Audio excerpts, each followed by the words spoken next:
बिस्मिल्लाहिर्रहमानिर्रहीम। अस्सलाम वालेकुम। मैं हूं फरिया सलीम और आप देख रहे हैं मिनहादी फूड रेसिपीज़। तो आज मैं आपके साथ शेयर करूंगी चिकन वेजिटेबल सूप की बहुत ही अमेजिंग, ज़बरदस्त और इजी रेसिपी एज़ ऑलवेज़। सारी टिप्स और ट्रिक्स के साथ बहुत ही इजी रेसिपी बताने वाली हूँ। फुली गाइड करूंगी सारी टिप्स के साथ। बस आपने करना क्या है कि रेसिपी को देखना है एंड तक ताकि आप भी बना सकें परफेक्ट रेसिपी। तो चलिए फटाफट से रेसिपी स्टार्ट करते हैं। सबसे पहले मैंने पैन में 2 से 3 टेबलस्पून ऑयल के ले लेने हैं और उसको अच्छी तरह से गर्म कर लेना है। यहाँ पर सबसे पहले हम वो सब्जियां स्टिर फ्राई करेंगे जो हमने सूप में यूज़ करनी है सब्जियों की शाइन के लिए, इनके टेस्ट को इन्हेंस करने के लिए। सबसे पहले मैं इसमें गाजर डालूंगी जो कि मैंने बारीक चॉप की हुई है। गाजर सबसे पहले इसलिए डाल रही हूँ क्योंकि आप जानते होंगे कि गाजर जो है वो पकने में थोड़ा टाइम लेती है, तो इसलिए इसको थोड़ा सा ज़्यादा फ्राई करेंगे as compare to other vegetables. तो जी 1 से 1.5 मिनट इसको फ्राई करने के बाद हम यहाँ पे डालेंगे कैप्सिकम यानी कि शिमला मिर्च। ये सारी सब्जियाँ मैंने आधा आधा कप ली हैं, चॉप करने के बाद मेजर किया है, ठीक है। और उसके बाद आधे कप से थोड़ा सा कम चॉप किया हुआ स्प्रिंग अनियन ऐड करूँगी।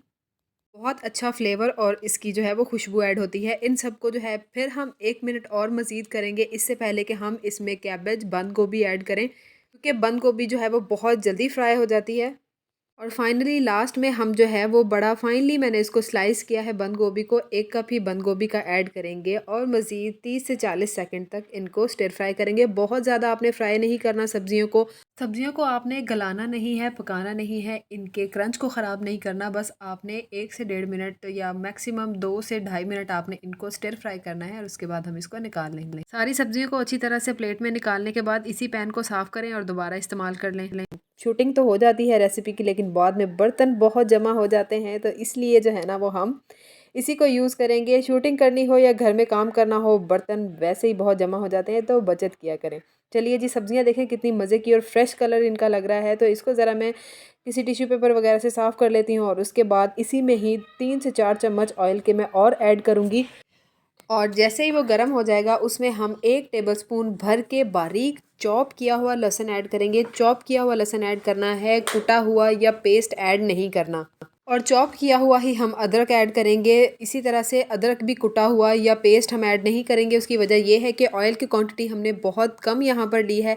अगर हम कुटा हुआ या पेस्ट लेंगे तो वो फ़ौरन से पहले पैन के साथ चिपक जाएगा। स्टिर फ्राई करते हुए हम इनको लाइट सा ब्राउन करेंगे ताकि इसका जो है वो फ्लेवर थोड़ा सा इंटेंस हो जाए। और उसके बाद हम इसमें ऐड करेंगे 1 पाव बोनलेस चिकन। मैं यहाँ पर बोनलेस चिकन ऐड कर रही हूँ, आप चाहें तो आप इसमें बोन्स वाला चिकन भी ऐड कर सकते हैं। हम इसको करेंगे फ्राई 3 से 4 मिनट तक, ताकि जो है वो चिकन की एक जो ख़ास तरह की स्मेल होती है वो खुशबू में कन्वर्ट हो जाए और चिकन का फ्लेवर भी इन्हेंस हो जाए। 3 से 4 मिनट जब हम इसको स्टिर फ्राई करेंगे तो चिकन का कलर भी चेंज हो जाएगा और बहुत ही प्यारी सी खुशबू भी आने लग जाएगी।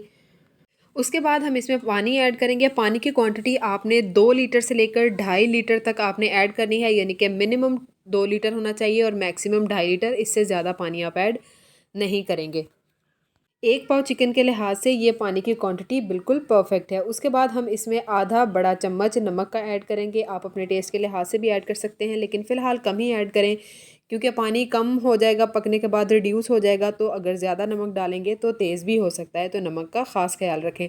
कवर करके हम इनको कम से कम 15 मिनट तक पकाएंगे। टाइम जो है वो आप बॉइलिंग के बाद काउंट करेंगे, ठीक है। उसके बाद यहाँ पर कुछ स्पाइसेस मिक्स कर लेते हैं। 1 छोटा चम्मच मैं इसमें काली मिर्च का ऐड करूँगी और 1 बड़ा चम्मच इसमें चीनी का ऐड करूँगी। 1 ही छोटा चम्मच यहाँ पर मैं नमक का ऐड कर रही हूँ, लेकिन आप अपने टेस्ट के लिहाज से कम या ज़्यादा ऐड कर सकते हैं। और यहाँ पर है मेरे पास सॉसेस, जिसमें चिली सॉस मैंने लिया है 1.5 चम्मच बड़ा वाला, यानी कि 1.5 टेबलस्पून मैंने लिया है। और 1 बड़ा चम्मच मैंने इसमें लिया है सोया सॉस का। सोया सॉस के बाद यहाँ पर हम ऐड करेंगे विनेगर। विनेगर का भी मैंने 1.5 टेबलस्पून लिया है। यहाँ पर सिरके जो है वो मैं लाइट से ऐड कर रही हूँ, क्योंकि सर्विंग के टाइम पे भी आप सिरके साथ रख सकते हैं और खाने के टाइम पर आप उसमें अपनी पसंद के लिहाज से ऐड कर सकते हैं अगर आपको ज़रूरत है। तो अच्छी तरह से इनको मिक्स कर लेते हैं और इसको साइड पे कर देंगे। उसके बाद तकरीबन आधा कप मैंने जो है वो वाइट विनेगर का लिया है और उसमें बारीक गोल कटी हुई हरी मिर्चें जो है इसमें मैं ऐड करके इसको डिप करके रख दूँगी। दोनों चीज़ों का यूज़ जो है वो इंशाल्लाह आगे आपको रेसिपी में पता चल जाएगा। तो यहाँ पर चिकन को भी पकते हुए 15 मिनट हो गए हैं। तो अब हम इसको अनकवर करते हैं और इसमें से सारा चिकन रिमूव कर लेते हैं। यखनी यहाँ पर हो गई है हमारी तैयार, लेकिन यखनी के अंदर अभी जो चॉप किया हुआ लहसुन और अदरक हमने ऐड किया था स्टार्ट में, उसके ट्रेसेस मौजूद हैं।